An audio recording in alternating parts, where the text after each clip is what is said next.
nitwa Niregira Celestin ndi umwungere ndongoye Korera Yesu ni ikiganiro cy'ijambo ry'Imana gica ku marezo sosiyo gifasha amashengero hanyuma namwe mutwibwira. Nanjye nitwa Felix Harerimana aba umuyobozi w'ikinyamakuru bita Evangelize Le Monde. Imana iguha umugisha cyane. Amen. Uyu munsi natewe iteka yo kwakirwa muri izi studio za Evangelize Le Monde. Ni karibu cyane rwose. Nezerewe muri iyi minsi tumaranye muri bikorwa. Imana yarabahaye umugisha cyane. Amen. Urakoze cyane kandi ijambo ry'Imana aravuga ngo cyangwa se ni inspiration y'abakozi b'Imana aho bavuze ngo iyo uri umunyamugisha Imana iguha ubuntu bw'Imana iyo bukuriho ngo ubuntu buguha abantu bakaguha ibintu. Ubwo rero umwe mu bantu Imana yaduhuje natwe kandi twumvishe tunezerewe cyane Imana namwe muri Yesu aguha umugisha. Nakurikiranye cyane ibiganiro bya Evangelize Le Monde mu bintu bikuru abariko baratwumviriza bagiye kuri Evangelize Le Monde TV cyangwa ministry boraba bakeneye inkuru z'imvaho biri mu micingahe. Bo Evangelize Le Monde ubundi ibiganiro byacu biri mu imirongo tugenderaho migari ni imirongo 4. Umurongo wa mbere ni ivugabutumwa ariho nyine hakomoka n'iryo zina ngo Evangelize. Amen. Ubundi Evangelize iyo ubirebye neza n'ubireba ukuntu tubyandika cyangwa uburyo izina rya channel riri ni Evangelize mu ntegeko donc kuko ni vous évangélisez donc évangéliser ni hariho z donc ni deuxième personne du pluriel ni nk'integeko mu twagendeye natwe kwa rya jambo Yesu yavuze ajya gusubira mu ijoro abwira intumwa basigira inshingano iragwa mujye mu mahanga yose mu mubwiriza ubutumwa bwiza muhindurira abantu kuba abizera kandi ngo mubigisha kwitondera ibyo namwe mwanyumvanye. Niyo mpamvu twatekereje kuri evangelisation nyine kuvuga ubutumwa dushaka guhagarara muri uwo murongo nko kugera ikirenge mu cy'intumwa ko Yesu yavuze ngo nimugende. Le Monde rero byavuyeho ku isi yose mugende mu butumwa bwiza bukwira isi yose mubwiriza amahanga abantu bamenye Kristo. Uwo ni umurongo wa mbere rero inkingi ya mbere ari nayo piliye ni evangelisation. Iyo nkingi rero ikaba ifite izindi nkingi cyangwa amashami ayishamikiyeho. Muri evangelisation harimo isanamitima. Hari abantu babaye bakeneye komorwa ibikomere byo mu buryo bubiri. Mu isanamitima harimo gufasha abantu gukira ibikomere nyine dukoresheje ijambo ry'Imana n'izindi strategie Imana izagenda iduha, ariko hakazamo n'igikorwa cya social. Isanamitima ubutumwa bwiza kuri kino gihe bushingiye gusa ku magambo kuri Bibiliya gusa akenshi usanga bitagira impact cyane kuko niba umuntu agutakiye ko yaburaye ni urugero kumubwira ko Yesu atanga ibiryo uwo mwanya ntabwo bihagije, ahubwo abanza umuha icyarya. Numara kumuha icyarya uwo munsi umwigisha ijambo ry'Imana, umwigisha Yesu, umwigisha kwizera cyangwa umwigisha strategy z'uburyo ejo atakongera kuburara. Ibyo byose biri mu isanamitima. No hakaza inkingi yindi muri mwivugabutumwa. Ikindi kintu abantu bifashisha kugira ngo babashe kuvuga ubutumwa ni louange na adoration. cyangwa se worship, kuramya Imana. Buriya umuziki nawo ni imwe muri elema cyangwa ni imwe muri estirima iherekeza ivugabutumwa. Urabizi ko hari n'abantu benshi bazaguha ubuhamya bakubwira ko ari indirimbo zatumye bakira Yesu, ko binjiye mu rusengero bakumva ko ari kuririmba neza, icuranga iririmba maze bakabikunda bigatuma babasha kwakira Yesu umwami n'umukiza wabo. Niyo mpamvu mu ivugabutumwa ryacu muri piriye enye zigize Evangeliser le Monde cyangwa zigize ibiganiro byacu bitambuka kuri Evangeliser le Monde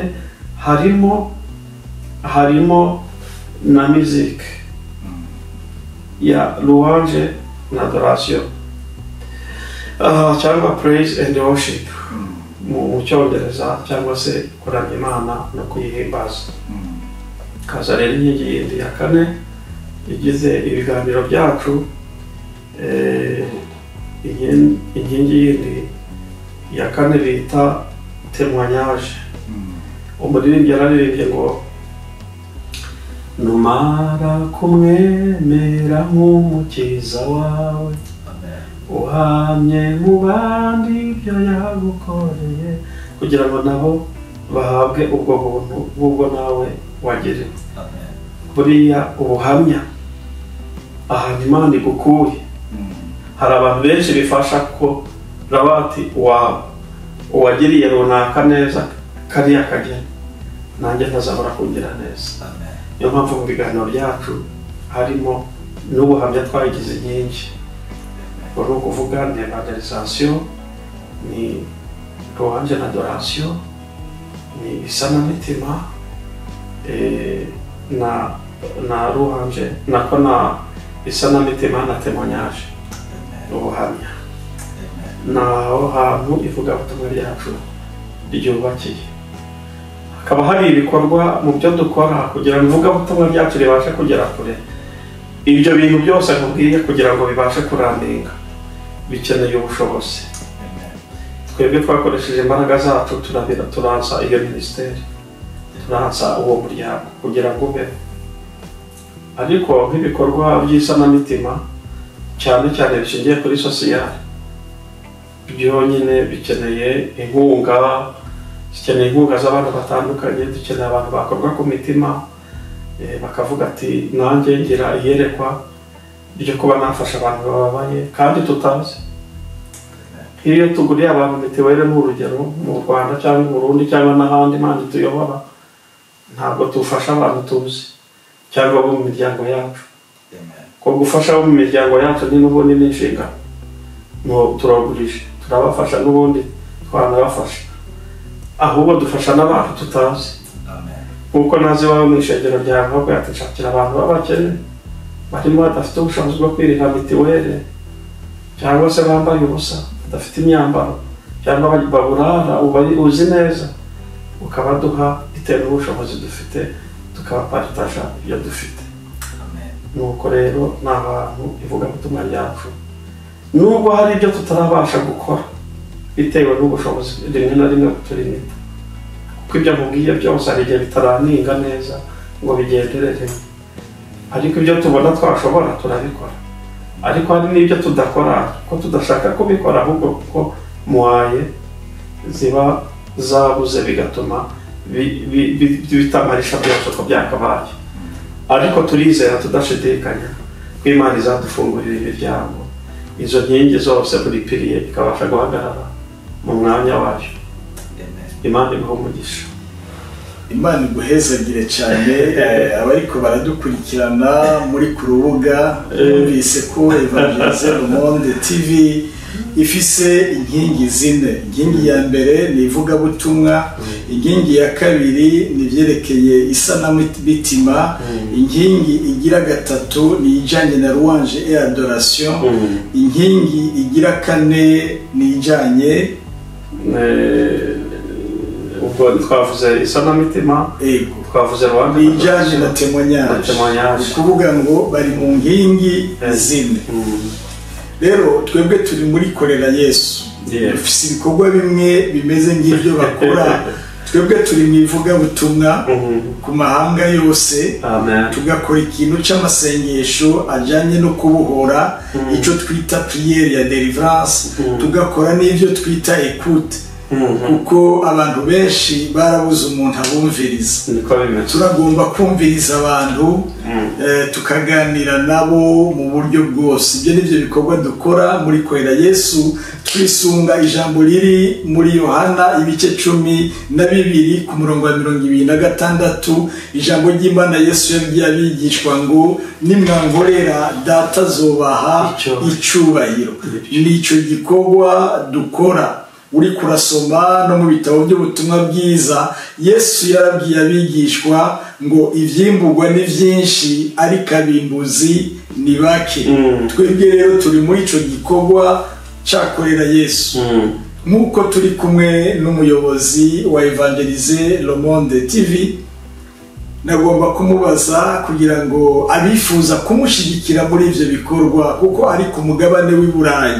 Mbega umuntu yoza n'imfashanyo zo gushigikira ivyo bikorwa, yaba ari amafaranga, byaba ari ibintu byose umuntu arose, kuri mwebwe ku biro bikuru hano Strasbourg, canke murafise nimero de compte umuntu ashobora gushirako ic'Imana yo bimuhezagije? Murakoze.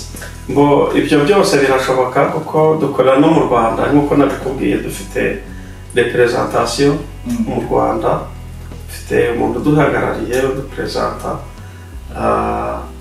Ntabwo twakira amafaranga gusa, cyane uwashaka kudutera inkunga ngo hari nimero ya konti bien sûr, hakaba na nimero de telefone ari mu Rwanda.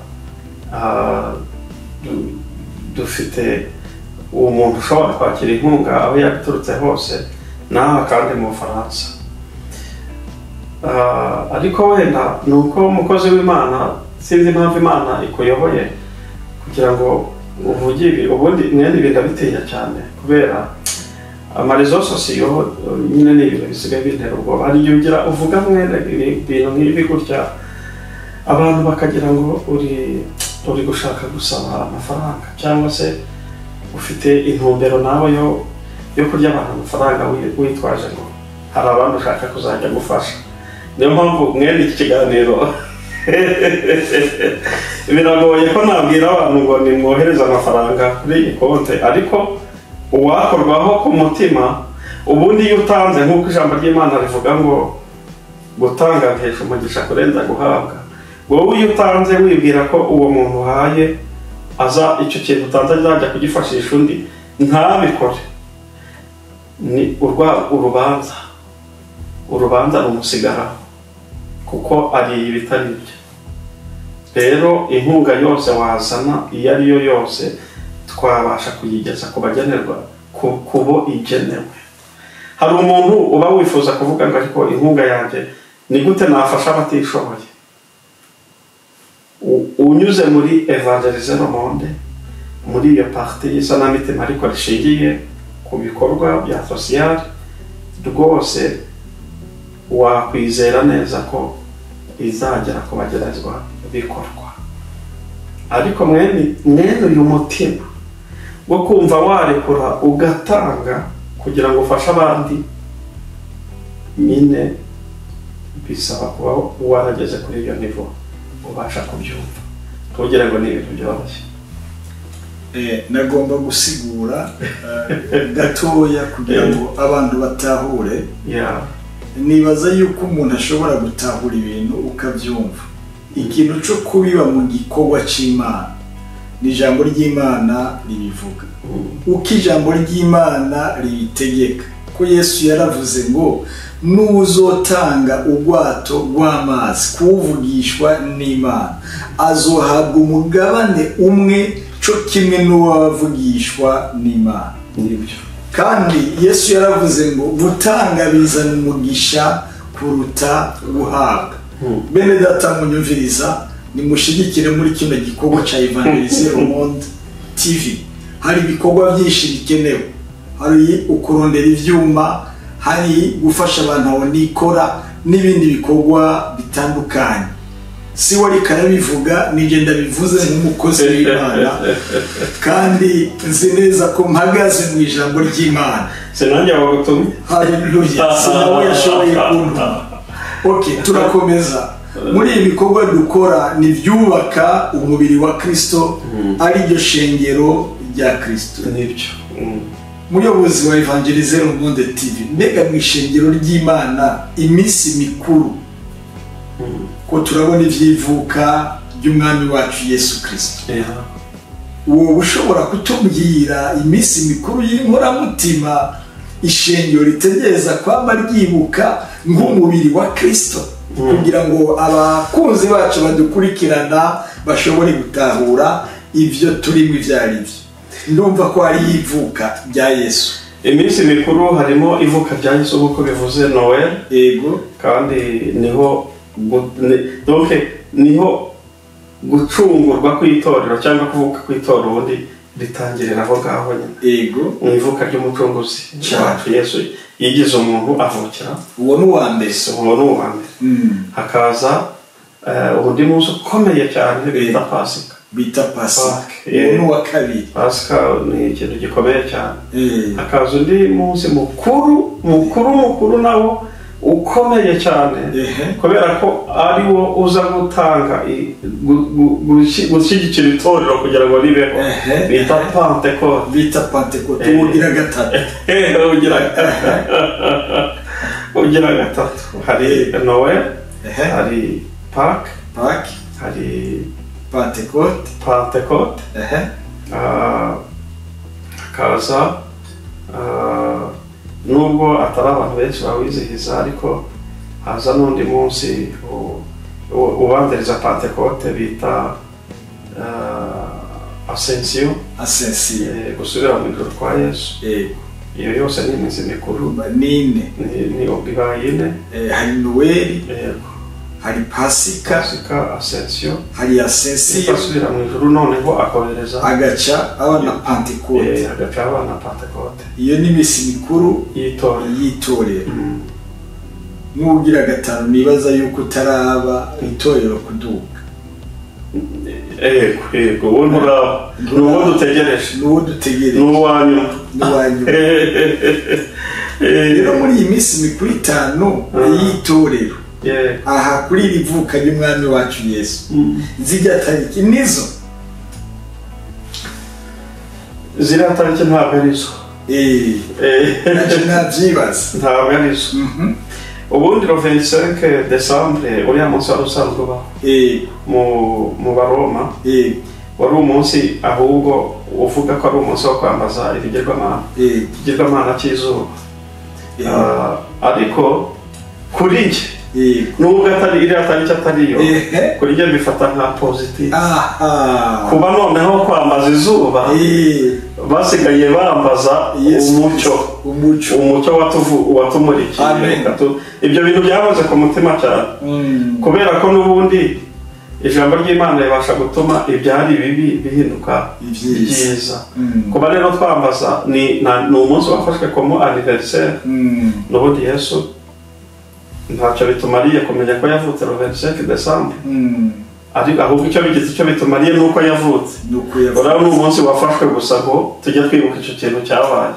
tumenye ko noneho kwambaza ikigirwamana cy'izuba tuzajya twambaza umucunguzi wacu Yesu Yesu umugisha rero abantu baradukurikirana muri kwera Yesu no muri Evangelize Le Monde TV ni ibikorwa byubaka umubiri wa Kristo ko mukwiye kumenya ko dufise iminsi mikuru y'inkoramutima itanu ine yaramaze kuba umwe turawiteze haleluya ubu rero turi mu kwezi k'umunani turi mu kwezi k'umunani itariki 15 twari dufise ikonje ini wanyu mu Faransa mwarawuhimbaje iwacu mu Bubiligi no muri Afrika barawuhimbaje ndiko ndumviriza bavuze ko ari umunsi mukuru wa Ascension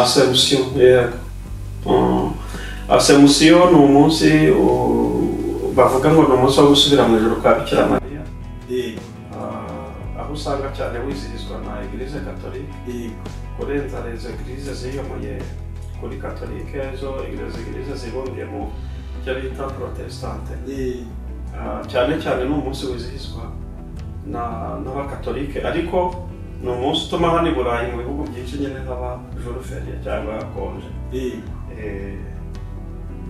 Bibiliya bamwe bavuga ngo ni ishyamba, abandi bakavuga ngo ni kibira, abandi bakavuga ibintu byinshi. Niyo mpamvu amadini adakwiye kuba ikintu kidusepara, kubera ko ahubwo mu madini yose niho havamo umubiri wa Kristo. Buri wese uko yemera uko ariko twese twemera Imana. Wowe ufite doctrine yawe, ufite ibyo ugenderaho, ariko abantu bose bemera Kristo d'abord nk'umwami n'umukiza w'ubugingo bwabo, bakaba bemera Imana. Abo bantu bose iyo bateranye nibo bagira icyo bita Eglise do Jésus. Donc ntabwo rero kuba usengera mu idini runaka, usengera mu itorero runaka, udasengera hariya, ntabwo bikwiye kuba impamvu yo kudusepara, kuko viziyo ziratandukanye ariko misiyo ni imwe. Niyo mpamvu utaveba ngo ku cyaba bizihiza ibi atakuba byizihiza. Ibyo birabareba, bapfa kuba bemera Imana. Niba nanjye ntabyizihiza, afite ibindi wenda bizihiza nabo batizihiza. Niyo mpamvu rero kuri njye ntacyo bintwaye. Izo 15 rero urumva wowe nk'uko ndiko numva uri kurabivuga muri Bibiliya uba warahasomye aho byanditse ko yaduze canke byo muri bya bitabo by'abatagatifu umuntu atazi, mugabo bikaba biri mu bindi bitabo atari muri Bibiliya. Ko muri Bibiliya yarankoresha kandi wose nani gusumba wanje. Bibiliya yarankoresha ibyo ntabyo nabonye, ntabyo nasomye. Ariko bifite aho biva ku bintu byose bigira solution. Ukoze ubushakashatsi wamenya aho byavuye, ahubwo abantu ntibakoreza recherche, bamenye ngo niba ari assumption ubundi biva he. Ujya gukora ubushakashatsi ubundi wenda tuzanabyiga, abantu ntibahugukire gusoma ijambo ry'Imana, ariko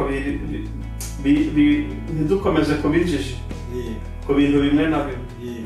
Ahubwo niba wabagize amahirwe ukamenya gusoma, ukamenya gukora research kuri Google n'ahandi, cyangwa gusoma n'ibindi bitabo bya commentaire, bishake kugira ngo usobanukirwe neza, kuko urabizi ko ubujiji abantu benshi ngo bishwe no kutamenya.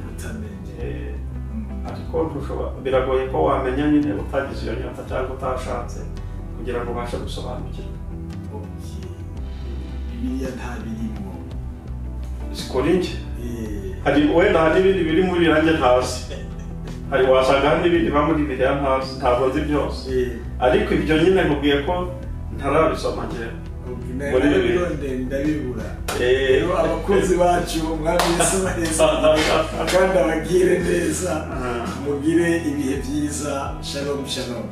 Murakoze cyane, nawe turagushimiye kubwo kuntumira kurikorera Yesu.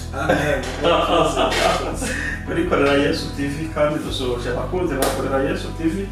Ariko kandi nanashishikariza abantu bo kuri Evangelization Le Monde ndetse n'abandi abazumva iki kiganiro bose, kuko ntabwo badukurikirana ari ababone gusa biyabonesheje. Nyaboneka munyabikire no kurikorera Yesu, naho hari ibintu byiza, hari ijambo ry'Imana, naho mukore subscribe. Nta kindi tubasaba. Iyo ukoze subscribe si amafaranga uba utanze, ariko ubushyigikiye umurimo w'Imana. Kuko channel igenda yaguka, uko ababone bagenda baguka, niko urushaho kuba courage kw'ibikorwa byawe uri gukora biri kubasha kugera. Ukore subscribe kuri izi channel zombi.